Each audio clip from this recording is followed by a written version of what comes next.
দুইটা দুইটা ভয়ঙ্কর পাপের কথা বলে দেই। এই দুইটা পাপে যারা আসক্ত হয়ে আছে তারা তওবা করে ফিরে আসলে পরেও সারা জীবন তাদেরকে এটা সাফার করতে হবে।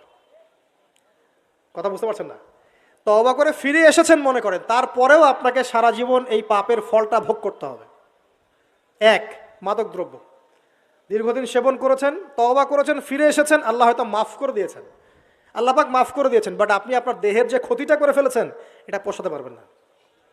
এক নাম্বার। দুই, তখন আপনি যদি বিয়ে করেন আপনি স্ত্রীকে সন্তুষ্ট করতে পারবেন না। হ্যাঁ।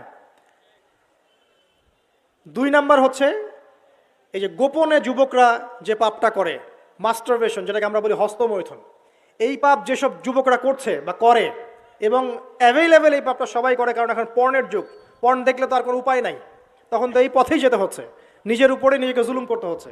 যারা হস্তমৈথুন অভ্যস্ত হয়ে গেছে এরা যদি তওবা করে ফিরেও আসে, শরীরের যে ক্ষতিটা